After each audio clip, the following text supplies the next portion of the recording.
Okay, now, other forms of spontaneous mutations that can happen. You can have transition mutations. In this case, you have a purine that can be changed for another purine, or you can have a pyrimidine that can be exchanged for another pyrimidine. So these are transitions. Or you can have transversion mutations. Now look at this. If you have one purine that exchanged with another purine, so you have only two possible combinations that can happen here. Now if you have pyrimidine that exchanges with a pyrimidine, also you have two possible combinations that can happen here. Now if you have a transversion mutation in which a purine will change into a pyrimidine, now it has more choices for error, because a purine can exchange into one of two pyrimidines, right? So now you can have a lot more chances for mutations to happen here, and also vice versa there. So this is just a little diagram of showing how the transitions can happen and how the transversions can happen.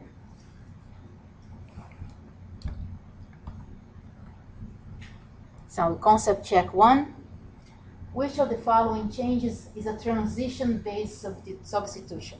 Okay, transition. Let's think about transition as a normal thing. So we keep it the same. And then, which one would be? Adenine is replaced by thymine. No, we have to remember what? Which one is pyrimidine? Which one is purine?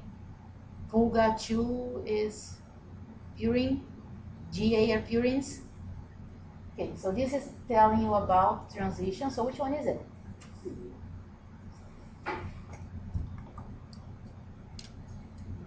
Guanine is replaced by adenine.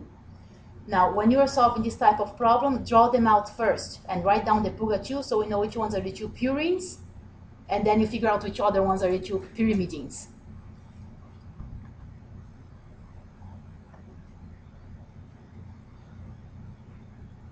Okay, so those are the tautomeric shifts. How did we get the permanent mutation with a tautomeric shift? When you get DNA replication, and it so happens that that particular base that is a tautomer did not shift back to its normal, more common form. So during DNA replication, this is really bad because you're going to get a base pairing with the wrong base. So after replication, if it did not shift back to the normal form, you have a permanent mutation. And also, think about it, the DNA polymerase here does not know that it should not add that nucleotide in that place. So it doesn't think that it's making a mistake. This is why it's spontaneous, yes. Well, would it have to be right and have to be wrong then? Because the template splits on that one where they inserted yes. The wrong one, that would be wrong, but the other one it shifts back, yeah, it can still be right, right? So how come you don't, like, why does the bad genes or the mutant gene far more expressed somewhere else than all the good ones? They have to have. Oh, yes, but that is the idea of dominant and recessive alleles. You have one allele that is going to be the dominant type, another one is going to be recessive type. We don't know what type of mutation this one is talking about in particular. If it is a dominant mutation, it's going to prevail over the wild type. If it is a recessive mutation, you're never going to find out about it. It's not going to be expressed, or it's going to be expressed, but the other one's going to suppress the expression. So this is where the idea comes from. How do you get different alleles in the first place? Why is it that everybody doesn't have the same allele for everything? So, we all basically be clones of each other. We are already 99% the same. So those little base changes are really what makes the difference between the alleles and gives the variety.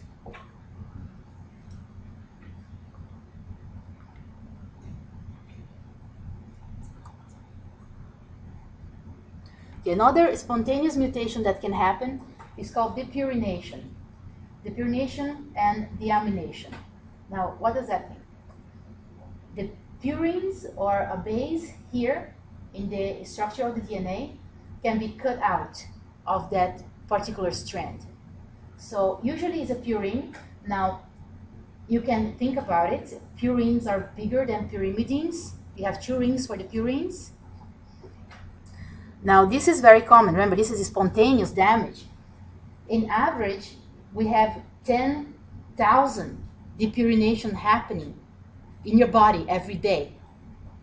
That's a lot of mutation in one day. How is it that we don't show up with all forms of mutants every day growing in the body? Right? That's the question. Now, when you have a deamination, amino group, NHH, okay, an amino group is cut out, either of the C or the A. So this amino group is lost. Now, when you have a deamination here, you're going to have wrong base pairing, because the amino group is important for the 3 hydrogen bonds between the C and the G.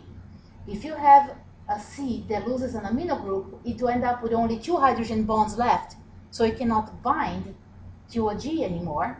It will bind with something that has 2 hydrogen bonds to bind it with. Okay, so that's a form of spontaneous mutation that you can happen.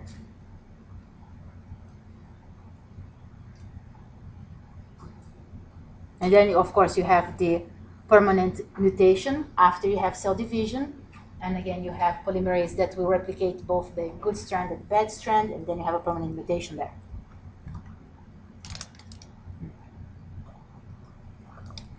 Here's a little representation of what happens during the replication. Now, your DNA, as I mentioned, is under constant assault. During the day, the DNA cells are being damaged. You have chemicals bonds that are breaking. You have DNA strands that are snapping. That's a very dramatic one, snapping DNA strands. Remember, you have jumping genes. 45 up to 45% of your DNA, of your chromosomes, are jumping genes. They are jumping around all the time. Now, how is it that the cell keeps order? So you have also nucleotide bases. They are flying off. You have those deaminations, depurinations. So basically, a cell loses more than 10,000 bases a day just by spontaneous breakdown of the DNA at body temperature. So now here, we also have exposure to carcinogens. Sometimes we drink the water, we don't know what's in that water. Well, all the time we have to drink the water anyway. We also have carcinogens, for example, cigarettes, like alcohol, cigarettes, and environmental factors that, radiation, that can, ethidium bromide, that can really mess up your DNA. So looking at some of the damages that our body suffers every day, most common is oxidative damage. Now, what is oxidative damage? That happens when you have free radicals running around. What is a free radical? Is a molecule that has one unpaired electron. That's a free radical. If it is highly reactive, as you've seen before, even with inorganic chemistry, free radicals are highly reactive. They will react and steal electrons from whatever they bump into. So those can cause a lot of damage. Now, free radicals are normally produced during aerobic respiration, and that means every single cell produces free radicals. Here, so extremely reactive oxygen species. Now, the removal of the electrons from the DNA bases will alter their structure. And then if that happens, you have a mutation, and there you go. If you have cell division, you have polymerase, doesn't recognize it, and the same idea comes over and over again.